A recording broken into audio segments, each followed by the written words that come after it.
ఒక్కసారిగా 30 కేసులు తెలంగాణలో సుమారుగా 10 నుంచి 15 కేసులు నమోదయ్యాయి. తాజాగా వరంగల్లో ఒకే రోజు 7గురికి కరోనా పాజిటివ్ వచ్చినట్టుగా తెలుస్తోంది. వరంగల్లో నిన్న ఒక్కరోజు టెస్ట్ చేయగా 7గురికి కరోనా పాజిటివ్ నిర్ధారణ అయింది. ఎంజీఎం హాస్పిటల్ దగ్గరలోనే 6గురికి పాజిటివ్ గా నమోదైనట్టు తెలుస్తోంది. మరోవైపుగా ఎంజీఎం హాస్పిటల్లో పనిచేస్తున్నటువంటి పీజీ డాక్టర్ కూడా కరోనా వైరస్ సోకింది. తీవ్రమైనటువంటి దగ్గు, జలుబు, జ్వరంతో పేషెంట్లు చాలా తీవ్రంగా ఇబ్బందులు పడుతున్నట్టు తెలుస్తోంది. అయితే వరంగల్లో కరోనా లేదంటున్నారు డిఎంహెచ్ఓ సాంబశివరావు. కానీ 7 కేసులు నమోదయ్యాయి. తెలంగాణలో ఇప్పుడు ప్రజెంట్ యాక్టివ్ కేసుల సంఖ్య 11కు పెరిగింది. ఏపీలో 30 కేసులు ఇంకా యాక్టివ్లోనే ఉన్నాయి. తెలంగాణలో 11. అంటే ఏ స్థాయిలో విస్తరిస్తున్నారు అర్థం చేసుకోండి. కరోనా ఇది మామూలు ఏదో సాదా సీదాగా వచ్చేటువంటి చిన్నగా 10 రోజులు పడుకుంటే అయిపోతుంది అనుకుంటే పొరపాటే. మలేరియా, డెంగ్యూ లాంటి వారి వ్యాధి కాదు ఇది. కరోనా ఒక్కసారి ఆ పేరు వింటేనే గత చరిత్రను గుర్తుపెట్టుకోండి. ఎంతటి ఇబ్బందులు పాలయ్యాం, ఎంతలా ఇబ్బంది పడిపోయాం, ఎంతలా భయభ్రాంతులకు గురైపోయాం, ఎన్ని ప్రాణాలు పోయాయి, మన కళ్ళెదుట తిరుగుతున్న వారు ఎంతమంది కుప్పకూలిపోయారనేది ఒక్కసారి గుర్తు చేసుకోవాల్సిన అవసరం అయితే ఉంది. తాజాగా వరంగల్లోని ఎంజీఎం హాస్పిటల్లో అక్కడ కూడా స్పెషల్గా కరోనా వార్డ్ని ఏర్పాటు చేసినట్టు తెలుస్తోంది. సుమారుగా 7గురిని కూడా అక్కడే చికిత్స అందిస్తున్నారు. తీవ్రమైనటువంటి దగ్గు, జలుబు, జ్వరంతో వారంతా ఇబ్బందులు పడుతున్నట్టు తెలుస్తోంది. ఒకే రోజు 7గురికి కరోనా పాజిటివ్ రావడం, నిర్ధారణ కావడం అనేది కాస్త వరంగల్ ప్రజల్ని, వరంగల్ జిల్లా వాసులందరినీ కూడా భయభ్రాంత గురి చేస్తుంది. ఎందుకంటే ఒకే రోజు 7గురికి వారందరూ కూడా కొంత సిమ్టమ్స్ ఉన్నాయి, వారంతా ఫేస్ చేస్తున్నారు, ఇబ్బందులు పడుతున్నారని చెప్పి టెస్ట్ చేయగానే 7గురికి కూడా పాజిటివ్. దాంట్లో ఒక పీజీ డాక్టర్ కూడా ఉన్నారు, తనకు కూడా పాజిటివ్ వచ్చినట్టు తెలుస్తోంది. ఎస్, వరంగల్లో కరెంట్ సిచ్యువేషన్ నేను మీకు మరింతగా అప్డేట్స్ మా ప్రతినిధి వెంకటరత్నం నుంచి అందించే ముందు ఒకసారి స్టేట్ వైడ్గా యాక్టివ్ కేసు సంఖ్య చూస్తే కనుక భారతదేశ వ్యాప్తంగా 4026 కేసులు ఇప్పుడు యాక్టివ్లో ఉన్నాయి. 4026 కేసులు. సుమారుగా ఇప్పటివరకు 37 మంది మరణించారు. దానిలో అత్యధికంగా మహారాష్ట్ర నుంచి 10 మంది మరణిస్తే కేరళ నుంచి 9 మంది మరణించారు. ఇక తెలుగు రాష్ట్రాల్లో మరణాల సంఖ్య ఇంతవరకు నమోదు కాలేదు. కానీ ప్రజెంట్ తెలుగు రాష్ట్రాల్లో అటు ఏపీలో 28 కేసులు యాక్టివ్గా ఉన్నాయి ప్రజెంట్. ఇటు తెలంగాణలో ఈ రోజుతో కలిపి సుమారుగా 11 కేసులు యాక్టివ్ కేసులో ఉన్నాయి. ఈ సంఖ్య మరింతగా పెరిగే అవకాశం. టెస్టులు పెంచితే ఇక్కడ గమనించండి, టెస్టుల సంఖ్య పెరుగుతోంది అని అంటే కరోనా కేసుల సంఖ్య పెరుగుతోంది. సో వరంగల్లో కొంతమంది సిమ్టమ్స్తో వచ్చిన వారికి టెస్ట్ చేయగా వారికి పాజిటివ్ నిర్ధారణ అయింది. మీ చుట్టూ ఇంకెవరైనా కనుక ఆ సమస్యతో బాధపడితే దీంట్లో అవమాన పడాల్సిన పని లేదు. మన ప్రాణాలు మనం రక్షించుకోవాల్సినటువంటి బాధ్యత మనపైన ఉంది. కాబట్టి వెంటనే టెస్ట్ చేసుకోండి. మీకు టెస్టులు చేసుకుంటే దాంట్లో నిర్ధారణ కాలేదంటే మీరు యథేచ్ఛగా చిన్నగా మెడిసిన్ వాడవచ్చు. కానీ కనుక నిజంగా పాజిటివ్ వస్తే మీరు నలుగురికి అంటించక మునిపే మీ అంతటా మీరే స్వీయ నియంత్రణలో ఉండిపోయి మీరు దాన్ని ట్రీట్ చేయడం కోసం ప్రారంభించండి. డైట్ ఫాలో అవ్వండి, డాక్టర్స్ ఇచ్చేటువంటి ట్రీట్మెంట్ ఫాలో అవ్వండి. లేదు అనుకుంటే కనుక డెఫినెట్గా అది విస్తరించే అవకాశం ఉంది. సో కొంత జాగ్రత్త తీసుకోండి. మా ప్రతినిధి వెంకటరత్నం దగ్గరికి వెళ్తాను నేను. Yes Venkataratnam, current Warangal situation ఏంటి? అంటే టెస్టులు చేసినటువంటి ఆ 7గురికి పాజిటివ్ వచ్చింది, వారిని ఎలా ట్రీట్ చేస్తున్నారు, వారి కరెంట్ వాళ్ళకి సంబంధించి హెల్త్ స్టేటస్ ఏంటి వాళ్ళది? అయితే మనోజ్, ప్రస్తుతానికైతే వరంగల్లో కూడా కరోనా వచ్చిందన్నటువంటి వార్తలు విన్న తర్వాత కూడా ఒక ఆందోళనపరమైనటువంటి వాతావరణం నెలకొంది. వరంగల్ ఎంజీఎం పరిసర ప్రాంతాల్లోనే ఇట్లాంటి కేసులు ఎక్కువగా ఉన్నట్టుగా మనకు తెలుస్తుంది. ఆ పేరుకు 7 కేసులే అని చెప్పి అంటున్నారు, కానీ అది సంఖ్య పెరిగేటువంటి అవకాశం అయితే కనిపిస్తుంది.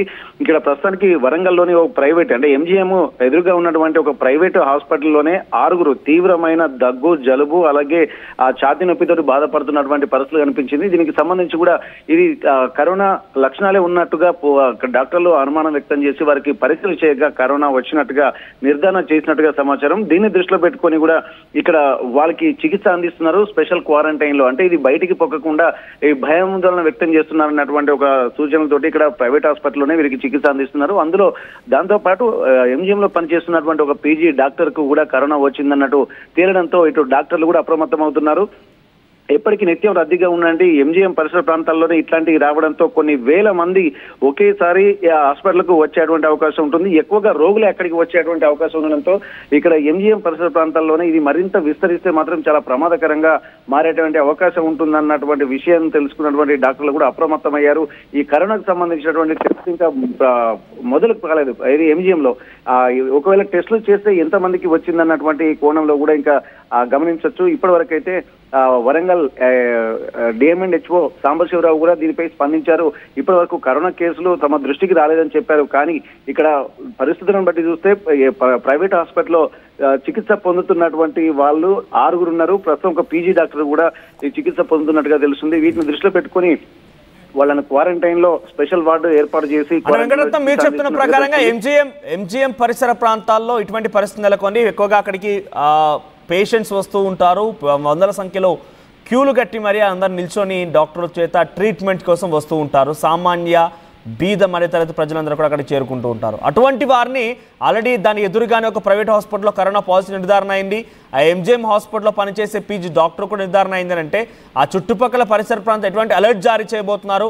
మాస్క్ని మ్యాండేట్ చేయబోతున్నారా? అంటే ఎటువంటి కండిషన్స్ అమలు చేయబోతున్నారు? మరి ఇప్పటికీ ఇక్కడ కేంద్ర ప్రభుత్వం గతంలో సూచించినట్టు మాస్కులు అలాగే శానిటైజేషన్ ఇక్కడ మ్యాండేటరీగా చేయాల్సినటువంటి అవసరం అయితే కనిపిస్తుంది. కాకపోతే వైద్య ఆరోగ్య శాఖ దీన్ని గుర్తించి కొంత సూచనలు చేస్తే బాగుంటుంది. కానీ ఇప్పటికీ రాష్ట్ర ప్రభుత్వం నుండి కూడా ఎట్లాంటి ఆదేశాలు కూడా తమకు రాలేదని చెప్పి ఇక్కడ ఉన్నటువంటి వైద్య అధికారులు అలాగే డిఎంఎన్హెచ్ఓ కూడా చెప్పడంతో వీళ్ళు ముందస్తు ప్రివెంటివ్ మెజర్స్ మాత్రం తీసుకున్నారు. వచ్చినటువంటి వాళ్ళకి ఎవరైనా కరోనా పాజిటివ్ వస్తే మాత్రం అంటే టెస్టులు చేయడానికి సిద్ధంగా ఉన్నామని చెప్పి అంటున్నారు. కానీ ఇప్పటి వరకు ప్రభుత్వం తరపు నుంచి టెస్టులు మాత్రం మొదలు పెట్టలేదు. ఒకవేళ మొదలు పెడితే మాత్రం కేసులు ఎక్కువగా నమోదయ్యేటువంటి అవకాశం అయితే కనిపిస్తుంది. కానీ ప్రభుత్వం నుంచి వచ్చే ఇన్స్ట్రక్షన్ కోసం ఎదురు చూస్తున్నామని చెప్పి డాక్టర్లు చెప్పడానికి కూడా ఇక్కడ మనం గమనించాల్సి ఉంటుంది.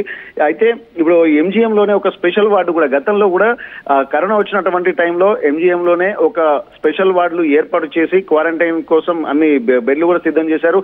ఇప్పుడు మళ్ళీ వాటిని రెనోవేట్ చేసి మళ్ళీ బెడ్లు అలాగే క్వారంటైన్ కోసం సిద్ధంగా ఉన్నామని చెప్పి డాక్టర్లు కూడా చెప్తున్నటువంటి పరిస్థితి. ప్రస్తుతానికి డిఎంఎన్హెచ్ఓ సాంబశివరావు కూడా దీనిపై స్పందించి ఇక్కడ మేము కూడా కరోనాకు సంబంధించి కూడా వరంగల్ జిల్లా వ్యాప్తంగా కూడా అన్ని ప్రైవేటు ప్రభుత్వ హాస్పిటల్కి కూడా ఇన్స్ట్రక్షన్ జారీ చేశామని చెప్పి చెప్తున్నారు. వీటన్నిటిని దృష్టిలో పెట్టుకుంటే ఇక్కడ టెస్టులు చేయడం అనేది మ్యాండేటరీగా కనిపించింది. ఎందుకంటే ప్రాణాంతకం కాకముందే ప్రివెంటివ్ మెజర్స్ తీసుకోవాల్సినటువంటి రెస్పాన్సిబిలిటీ ప్రభుత్వాల పైన ఉంటుంది. ఎందుకంటే కరోనా ఇది ఒకరి చేతిలో లేదు. ఎందుకంటే ఇక్కడ ఎక్స్పాండ్ అవుతున్నటువంటి కొద్దీ దీని యొక్క తీవ్రత పెరిగేటువంటి అవకాశం ఉంటుంది. ఒకవేళ తీవ్రత పెరిగితే మాత్రం ఇక్కడ కంట్రోల్ చేయడానికి కూడా గతంలో జరిగినటువంటి అనుభవాల్ని దృష్టిలో పెట్టుకుని ఇక్కడ వీళ్ళు స్పందించాల్సి ఉంటుంది.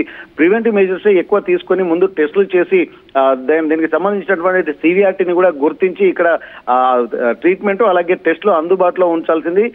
దాన్ని దృష్టిలో పెట్టుకొని ఇక్కడ ప్రభుత్వం అధికారులు కూడా స్పందించారు. కానీ ఇప్పటివరకు ఎంజీఎం లో కానీ ప్రభుత్వం తరపు నుండి కానీ ఈ కరోనాకు సంబంధించినటువంటి టెస్టులు మొదలు పెట్టకపోవడాన్ని కూడా ఇక్కడ మనం గమనించాలి. ఇక్కడ ఎంజీఎం లోని ఇట్లాంటి పరిస్థితి టెస్టులు ఇంకా లేకపోవడంతో ప్రస్తుతానికి ప్రైవేట్ ఆసుపత్రులకి ఆశ్రయిస్తున్నారు. ఈ ప్రైవేట్ ఆసుపత్రులు కొంత తెలిసినా తెలియకున్నా కొన్ని డబ్బులకు కూడా కొంత వీళ్ళు టెంప్ట్ అయిపోయి కేసులు ఉన్నాయని చెప్పేటువంటి ప్రమాదం కూడా ఉంది. కాబట్టి ప్రభుత్వం రెస్పాన్సిబిలిటీ తీసుకోవాల్సినటువంటి అవసరం అయితే ఇక్కడ కనిపిస్తుంది. ప్రైవేట్ హాస్పిటల్ దోపిడీ గతంలో కూడా చూసాము. అసలు ఎండెసివిర్ ఇంజెక్షన్ అనేటువంటివి కూడా కరోనా వచ్చిందని చెప్పి ఇంజెక్షన్ల యొక్క ఆ తీవ్రతను పెంచిన తర్వాత అక్కడ ₹1,00,000 దాకా ఒక ఇంజెక్షన్ వెళ్ళిందంటే పరిస్థితి అర్థం చేసుకోవచ్చు. అంటే ప్రైవేట్ ఆసుపత్రులు కూడా ప్రభుత్వం ఇనిషియేషన్ తీసుకోకపోవడం వల్ల సొమ్ము చేసుకున్నటువంటి అవకాశం కూడా దీంట్లో స్పష్టంగా కనిపిస్తుంది. ఇప్పుడు కూడా ప్రభుత్వ ఆసుపత్రిలో టెస్టులు చేయకపోవడం వల్లనే వీళ్ళు ప్రైవేట్ ఆసుపత్రులకు వెళ్ళినట్టుగా మనకు తెలుస్తుంది. కాబట్టి ప్రభుత్వము ఇక్కడ సివిఆర్టీ ఎవరైతే కనిపిస్తుందో ఇక్కడ టెస్టులు చేసుకోవడానికి అన్ని ఏర్పాట్లు చేశామని లేకపోతే టెస్టులు కూడా ప్రభుత్వం ఆసుపత్రిలో ఎంజీఎం లాంటి ఆసుపత్రిలో అందుబాటులో ఉన్నాయని చెప్పి ప్రజలకు కూడా తెలవాల్సినటువంటి అవసరం ఉంటుంది. లేకపోతే డౌట్ ఉన్నటువంటి వాళ్ళు భయాందోళన వ్యక్తం చేయడంతో పాటు ప్రైవేట్ హాస్పిటల్కి వెళ్ళి డబ్బులు కూడా వేస్ట్ చేసుకున్నటువంటి వారికి టెస్టులు చేస్తే దాదాపుగా పాజిటివ్ వస్తోంది. టెస్ట్ల సంఖ్య పెరిగిన కొలది ఇక్కడ యాక్టివ్ కేసు సంఖ్య కూడా పెరుగుతోంది. ఈ సిచ్యువేషన్ లో ఇంకా టెస్ట్ సంఖ్య పెంచొచ్చు అంటారా? టెస్ట్ల సంఖ్యని పెంచేటువంటి క్రమంలో అక్కడ సంబంధిత డిఎంహెచ్ఓ కానివ్వండి సంబంధిత అధికారులు ఎంజీఎం హాస్పిటల్కి వచ్చినటువంటి కనీసం అక్కడికి వచ్చేటువంటి పేషెంట్స్ కైనా కూడా టెస్టులు చేసే అవకాశం ఉందా? ఎటువంటి చర్యలు తీసుకోబోతున్నారు? ఇప్పటికీ ఇక్కడ వీళ్ళు చెప్తున్నా ఏంటంటే ప్రభుత్వం నుంచి ఇంకా స్పెషల్ ఇన్స్ట్రక్షన్స్ రాలేదు. టెస్టులు చేయండి, మీకు పీపీఈ కిట్లు కానీ అలాగే కరోనాకు సంబంధించి ఆర్టీపీసీ టెస్టులు కూడా చేయడానికి సంబంధించి ఇంకా ప్రభుత్వం ఉద్యుక్తం కాలేదు. కొన్ని ఓరల్ ఇన్స్ట్రక్షన్స్ మాత్రమే జారీ చేసింది. కానీ అఫీషియల్ గా ఒక ఇన్స్ట్రక్షన్స్ కానీ ఒక లెటర్ కానీ లేకపోతే అధికారులకు జారీ చేయకపోవడంతో కొంత ఉదాసీనంగానే ఉన్నది. కరోనా అన్నటువంటి భయాందోళన ప్రజల్లో కలుగుతుంది. కానీ ప్రభుత్వంలో ఇంకా అనుకున్నంత స్థాయిలో ఇక్కడ రెస్పాన్సిబిలిటీ కానీ, ఒకవేళ ట్రీట్మెంట్ కి అవసరమైనటువంటి మెడిసిన్ కానీ ఇవన్నీ ఇంకా అందుబాటులోకి రాలేదని చెప్పి వైద్యాధికారులు చెప్తున్నారంటే మనం ఇక్కడ వీళ్ళ ఉదాసీనత ప్రభుత్వంలో ఎలా ఉందనేది కూడా ఇక్కడ మనం స్పష్టంగా గమనించాలి. ఈ ఉదాసీనత అనేది ప్రైవేటు హాస్పిటల్కి సొమ్ము చేసుకునేటువంటి అవకాశం కనిపిస్తుంది. కాబట్టి ప్రభుత్వం ఇన్స్ట్రక్షన్స్ ఉన్నాయి, కేసులు నమోదవుతున్నాయంటే ఓవరాల్ గా మనకు వస్తున్నది తప్ప ఇక్కడ ప్రభుత్వం తీసుకుంటున్నటువంటి చర్యలు ఏందనేది ఇప్పటి వరకు ఒక అఫీషియల్ అనౌన్స్మెంట్ రాకపోవడాన్ని కూడా ఇక్కడ ప్రైవేట్ ఆసుపత్రులు సొమ్ము చేసుకునేటువంటి అవకాశం ఉంటుంది. ఇక్కడ ఓవరాల్ గా చెప్తున్నారు కానీ ఒక అఫీషియల్ ఇన్ఫర్మేషన్ అనేది లేకపోవడమే ఇక్కడ తీవ్రంగా పరిగణించాలి. ఇదే వాళ్ళ ప్రైవేట్ హాస్పిటల్కు సొమ్ము కాస్తున్నాయి. ఇప్పుడు ఎంజీఎం కు సంబంధించినటువంటి ఆ విషయాన్ని కనుక ఒకసారి పరిశీలిస్తే ఎంజీఎం లో ఇంకా అసలు కరోనాకు సంబంధించినటువంటి టెస్టులు మొదలు కాలేదు. అందుకే ప్రైవేట్ ఆసుపత్రులకు వెళ్లాల్సి వస్తుంది. ఇక్కడ